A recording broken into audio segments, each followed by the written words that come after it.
Kau siap? Betapa megah. Hidupku seluruhnya kusiapkan untuk menjadi jenis kayu termulia, jenis tali termulia bagimu. 60 tahun lamanya aku mengelilingi bumi, lautan, pegunungan, serta padang pasir. Harapan nyaris tewas. 60 tahun aku bernapas hanya untuk satu cita. Akhirnya kau ketemukan juga. Kau ketemukan jauh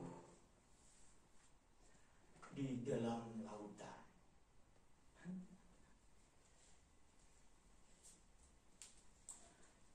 Kau siap? Kini kau bisa memulai faedahmu.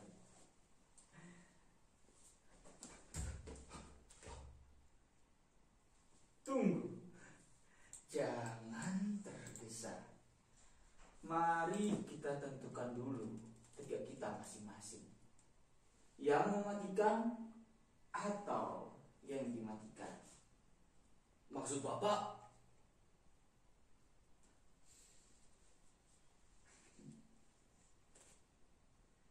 Tingkah laku harus senantiasa sesuai dengan watak yang ingin digambarkan.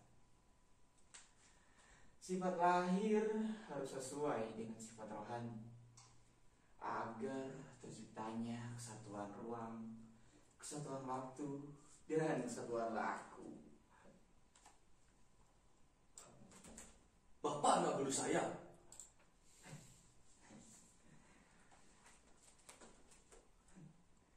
Siapa hendak bunuh siapa?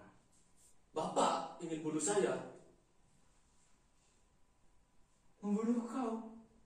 Aku hendak bunuh kau? Ya. Bapak nggak bunuh saya. Mengapa? Dengan alasan apa? Dengan tujuan apa aku harus bunuh kau? Jahanam, alasan, tujuan. Tunggu. Jangan tergesa. Tingkah laku harus sesuai dengan gaya. Laku, gaya, persetan semuanya. Yang penting bagiku adalah kesudahan lakon. Berakhir. Alangkah bahagianya aku bila aku tahu akulah pembuat akhirat itu. Maksudmu? Hidup Bapak berakhir kini. Di sini, aku yang mengakhirinya. Hidup tak dapat diakhiri, tapi mengakhiri dirinya sendiri. Tenaga kehidupan sudah hadir sejak semula. Babak demi babak, adegan demi adegan. Tapi sekali berakhir sudah pasti tamat, bukan? Tamat? Bukankah tamat justru berarti permulaan?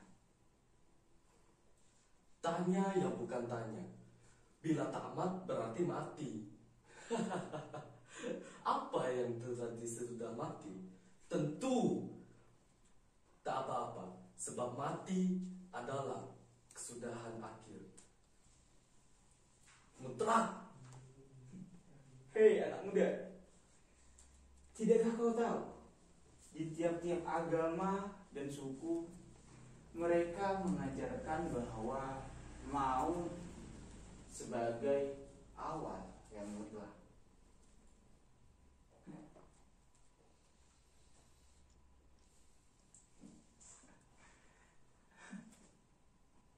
Kesudahan dan kemulaan sama saja.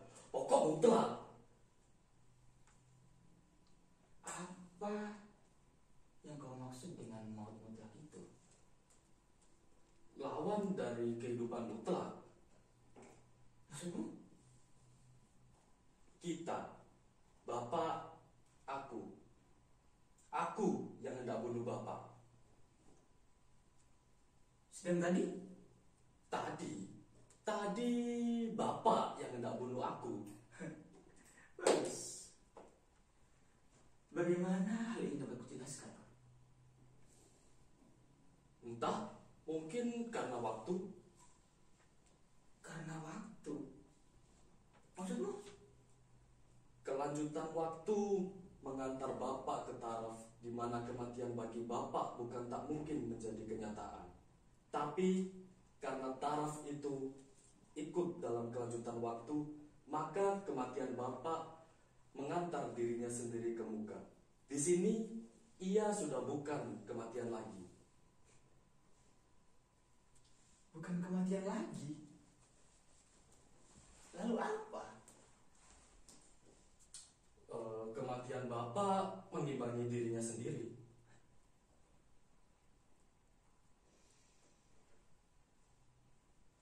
Lalu Kematian Bapak menjadi kehidupan. kematianku menjadi kehidupan. Oh, alangkah indahnya kematian kalau begitu.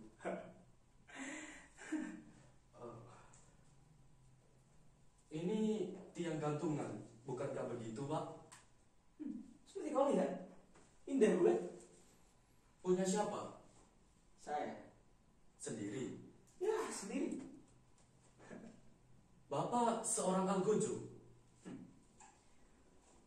Jelaskan dulu apa yang kau maksud dengan algojo itu.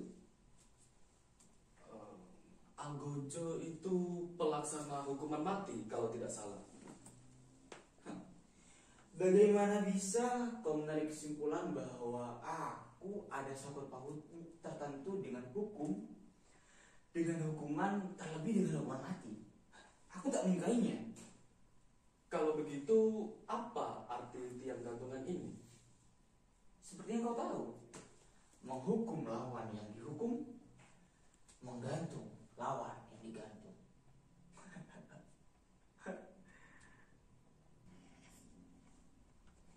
Saya tak mengerti lagi. Bapak dirikan tiang gantungan ini, tentu maksud Bapak akan ada seseorang yang digantung di sini hingga mati. Bukankah begitu? Tentu saja. Tiang gantungan ini merupakan mahkota cita-cita yang dianut 60 tahun. Sudah sejelasnya tafsiran ini ada pada diri saya. Apakah tafsiran itu? Bahwa pada mulanya, pada akhirnya, kehidupan adalah maut juga. Oh, sungguh menarik, sungguh menarik. Tapi, apakah ini asli? Tidak, justru sebaliknya, basi. Jadi, penganut kita yang basi. Adakah ini sesuai dengan apa yang disebut sebagai cita? Tidak. Oleh karena itu, aku merencanakan sesuatu yang asli padanya. Dan apakah itu? Tentu saja, mempraktekannya. Caranya? Tentu saja, mematikan yang hidup.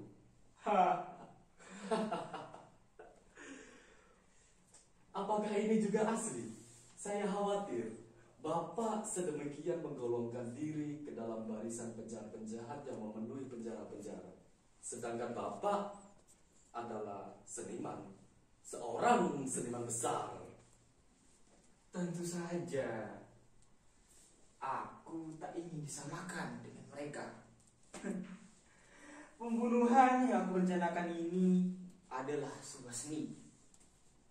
Ya, aku seniman besar. Bila Bapak berniat benar jadi seniman itu, Ketika ia yang hidup, yang akan kumatikan, menyerahkan kehadirannya pada aku. ia Bapak gantung begitu saja. Tentu. Maksudmu? Tanpa basa-basi terlebih dahulu, tanpa tanya apakah ia rela untuk dimatikan. Tentu ia tak akan menolak. segalanya punya Tara. Bapak yakin ia akan menjawab iya? Ya, tentu. Alasannya? Kok bertanya alasannya? Ya, alasannya. Pertanyaan ini untukku atau untukmu? Menurut Bapak? Untuk kau sendiri. Ia pasti tak ajukan protes. Protes terhadap substitusi kedua kondisinya itu? Tentu saja. Aku tak menemukan alasan mengapa ia harus mengajukan protes terhadap kematiannya. Menurut Bapak, bukankah tak mungkin saya korban itu? Bukan tak mungkin. Adakah saya menjawab ya? Pertanyaan ini untukku atau untukmu? Menurut Bapak, Untuk kau sendiri. bila saya menjawab tidak, Ya atau tidak, sama saja bagiku. Yang penting nilainya. Kematian sangat berguna bagi aku. Sederhana bukan? ini memaksa saya namanya. Bapak ingin bunuh saya. Sedang rencana Bapak tadi bertolak dari kemauan bebas. Bukankah maut adalah pembebasan?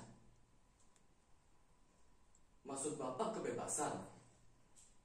Apa bedanya? Kebebasan dari semula, pembebasan masih harus lagi. Sama saja.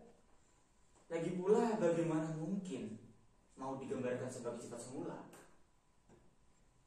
Soal ini bagi saya atau Bapak? Menurutmu? Untuk Bapak, Pertanyaan ini bukan suatu soal. sungguh suatu soal.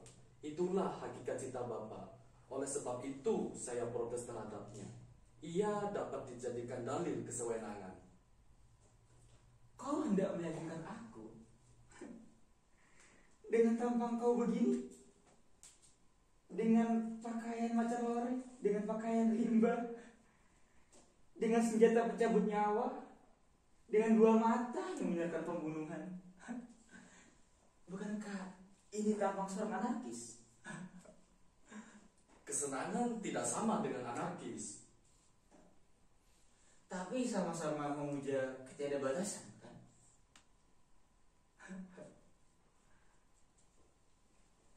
Dapatkah suatu penampilan batas dicerca bila batas sudah tidak dialami, bila batas sudah tidak dapat dialami sebagai jaminan mungkinnya keyakinan dan khayal? Dicerca mungkin tidak, dikasihani mungkin iya. Bapak lebih puas dari sangkaku semula. Mengapa? Karena aku tak dapat meyakini citamu yang bersembunyi di keterasingan pegunungan. Tidak, nak. Aku tidak menemukan kebulatan dari tekadmu itu. Kau sama saja seperti penganut tiada batas itu. Kau menganut tata krama, tata tertib, serta tata negara. Bapak tidak. Menurutmu apa hakikat yang ada ini?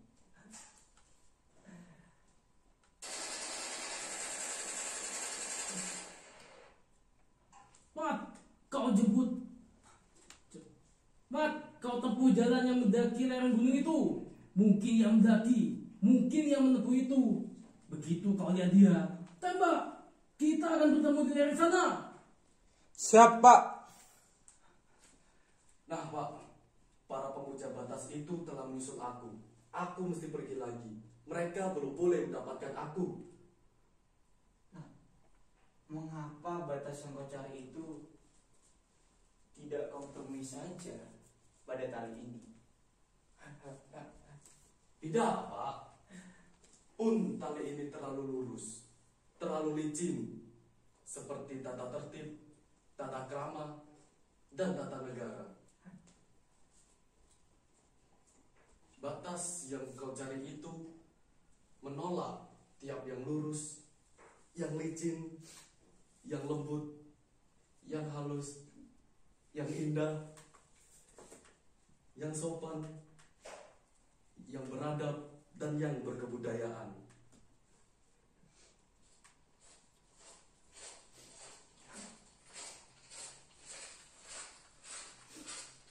Jangan menangis. Jangan menangis. Algojo, ingat, tingkah laku harus sesuai dengan watak yang ingin digambarkan. bagus, bagus.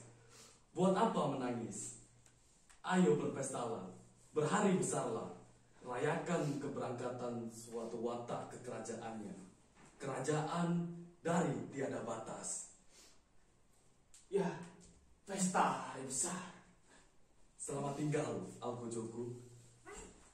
Watak besar. Hari besar. Hari ini aku merayakan berangkatnya watak besar ke kerajaan tiada batas. Watak kecil harus selamat tinggal. Peranannya terdiri atas cuma mengucapkan kata selamat tinggal saja. Sesudah itu ia mesti menghilang lagi, lari ke belakang layar, terus ke jalan raya. Disitulah wajahnya. Sesekali ia memperkenankan dirinya ke pedagang kaki-kaki lima, menyuarakan Eli lama Sabestani kepada setiap orang yang lalu yang berangkat. Tahukah kau pahlawan, kata apa selamat tinggal? Selamat tinggal. Tapi aku telah menghindarkan pergulatan azimatmu.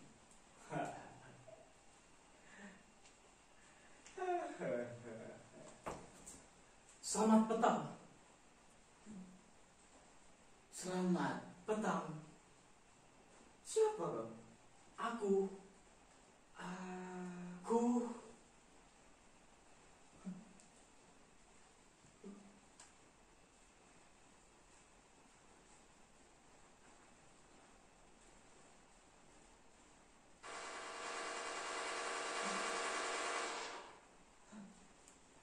Bapak mengenalnya.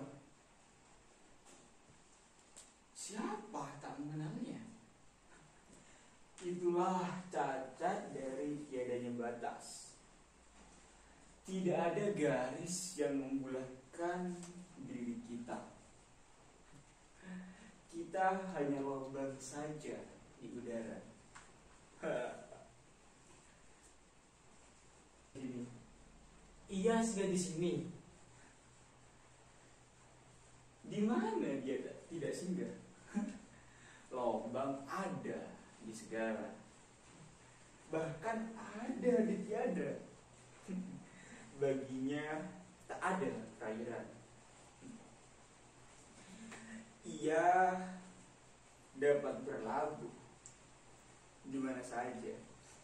Yang penting baginya adalah singgah. Itu pengertian doib antara tiba dan berangkat. Bila ia tiba di sini, Pada saat ia berangkat lagi. kapan ia berangkat dari sini? Pada saat ia hendak tiba lagi. Iya, baru saja dari sini. Baunya masih mengendap di sini. Bagaimana rupanya kini, Pak? Masih utuhkah tubuhnya? Belum pincang, tuli, atau dia bahkan buta? Kemari.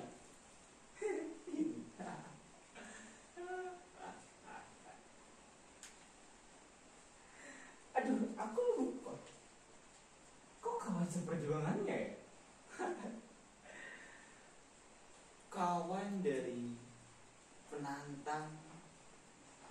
coba lurus. Pertemuan kami bukan dua buah garis sejajar. Bukan salib. Bukan salib. Sama sekali bukan salib. Salib adalah ikatan dengan huruf sa. Maksud Bapak kata siapa? Coba sebutkan perasaan besar manusia yang bukan tegak di seberang sana dari mau. Kata siapa kita mesti menyeberang? Meski tidak, tapi sebaiknya. Sebaiknya Bapak gantung tiang gantungan ini. Bapak dirikan tiang gantungan ini berasas dengan kata sebaiknya. Saya khawatir sampai kiamat nanti tidak ada akan orang yang Bapak bisa gantung di sini. Dan ini, iya Bapak bunuh, Bapak paksa. Kata siapa? Satu-satunya fakta yang bisa mendeskripsikan keadaan sini. Kau hamba logika. Justru algojonya. Jadi menurut pendapat kau, aku pembunuh pahlawan kita ini yang mencoba melakukan tugasnya itu. Begitulah jadinya. Jika kau telah filsafat. Bapak seorang sarjana ya? Persetan sarjana, kesarjanaan. Mari kita bangun kembali peristiwa ini. Iya kemarin tuh kapan? Melakukan kewajibannya. Bagus. Bagaimana ya kini? Iya, mati digantung. Bagus. Lalu apa kesimpulannya? Berkewajiban. Berarti dibunuh. Bagus. Adakah penolakan terhadap kesarjanaan itu? Lalu Bapak menganut kepura-puraan. Persetan. Pahlawan kita ini harus berterima kasih padaku. Ia telah kulepaskan dari peranannya yang kali, yakni mempunyai kewajiban membuat kita terlalu sadar akan diri sendiri. Kita menjadi angkuh bila ukuran watak yang mendukungnya tak seberapa, maka celakalah. Tapi tunggu, aku hampir lupa. Dalilku tak mengandung arti merendahkan anarki ataupun kesenangan. Aku hanya ingin mengemukakan hierarki dari pengertian-pengertian saja. Anarki hanyalah sebagian kecil dari kesenangan. Atau sebaliknya. Tidak.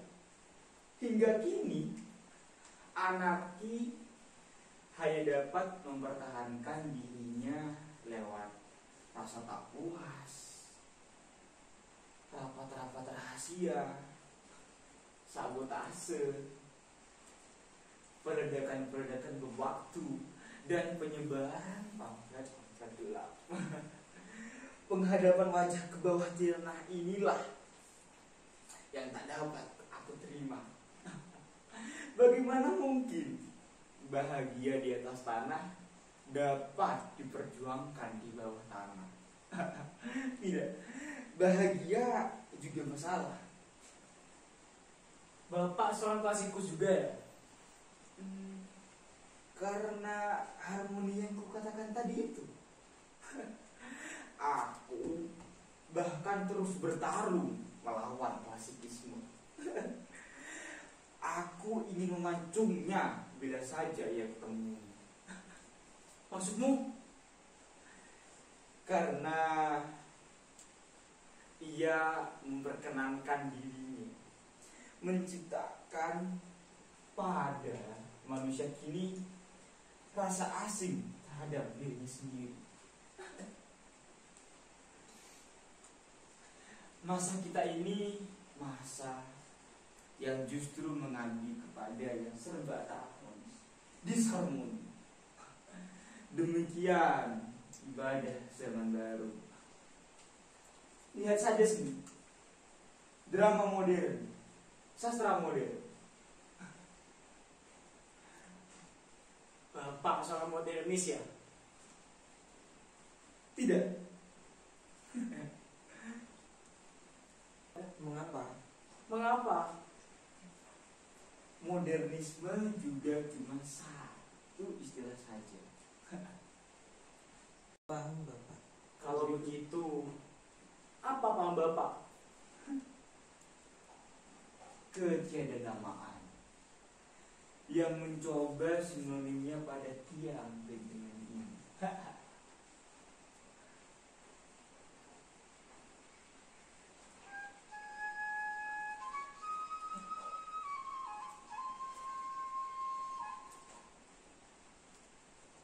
Siapa itu? Harmoni. Dengan apa Bapak gambarkan itu? Seorang gembala cilik. Tiap hari ia ke lereng bukit ini menjagai domba-dombanya. Hah? Anak haram. Mengapa Bapak marah? Sawangku menjadi olehnya. Karena nada-nada itu terlalu harmonis bagimu. Ya, setiap kali ia kudengar, aku seolah dilihatkan dengan sebuah lukisan yang suatu olehnya dalam diriku tak kusukai. Adakah lukisan itu jelek? Tidak. Warna-warnanya tak sesuai. Pelukisnya tak tahu membagi bidang. Tak pernah mempelajari psikologi dalam filsafat warna. Atau bingkainya mungkin terlalu menyolok.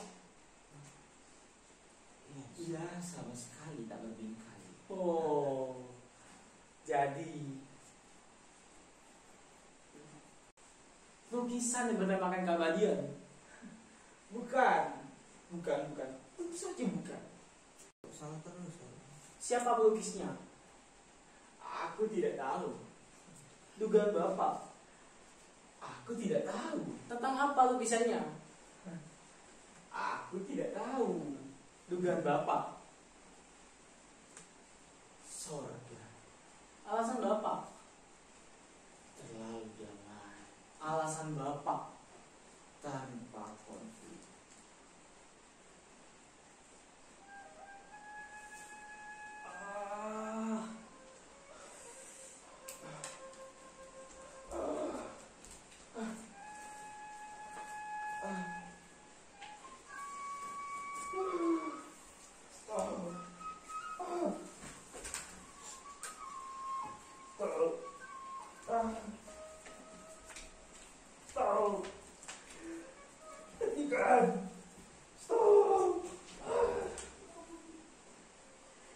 Tiga.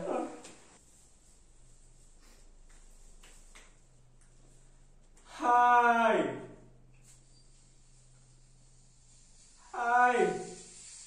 Kemana perginya tentara muda tadi? Dia hanya menyebut dirinya aku. Hai aku.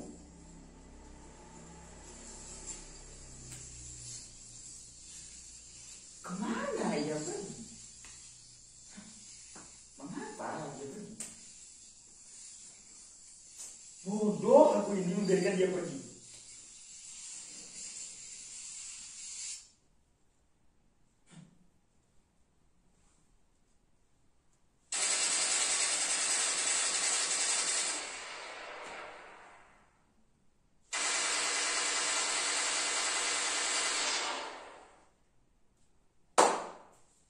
Sempurna.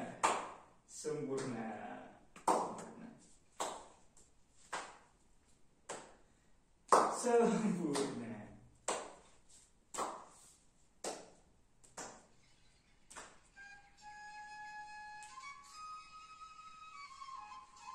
Gembala jahanam.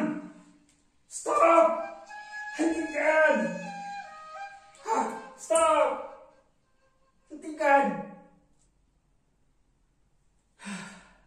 Akhirnya ada orang yang mematuhi perintahku.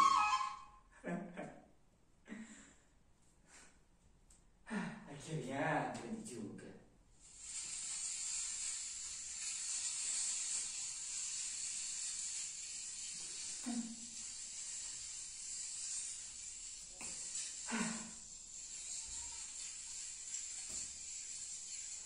Nah, aku kini beroleh titik mula.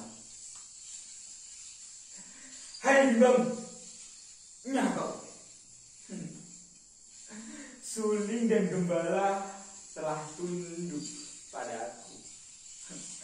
Aku kini mulai dengan babak pertama.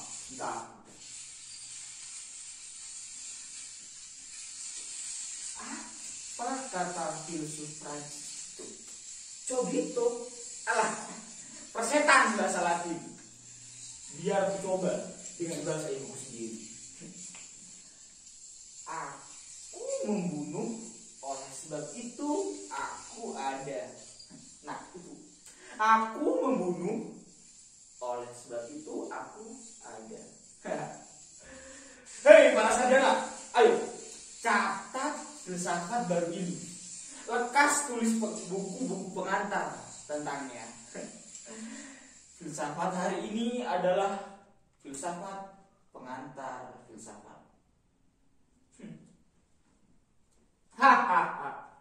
Aku membunuh, oleh sebab itu aku ada.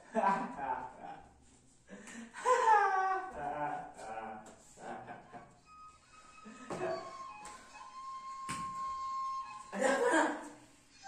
Ada prajurit. Banyak prajurit. Mereka mengusung sebuah mayat. Mayat? Ya, Mayat siapa? seorang laki-laki.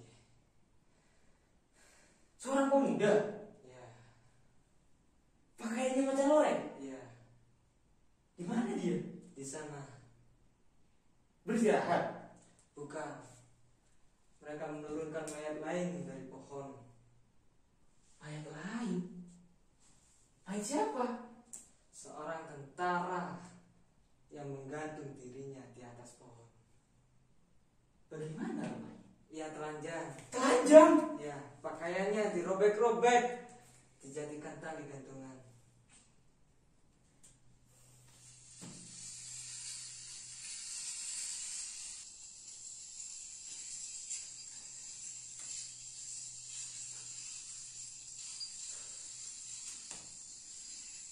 Babi hutan berturunan dari pegunungan. Buah delima habis diinjak-injak mereka. Bulan bujur sangkar tak terbit lagi. Tak terbit lagi. Aku membunuh, oleh sebab itu aku ada. Aku yang menyumbangkan bab terakhir pada filsafat ini. Catat ini. Aku membunuh, oleh sebab itu aku ada.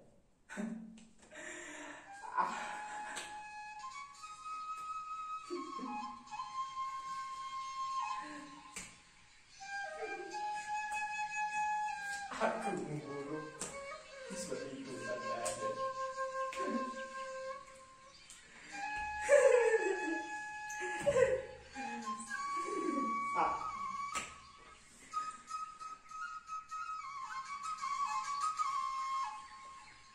Aku membunuh, oleh sebab itu aku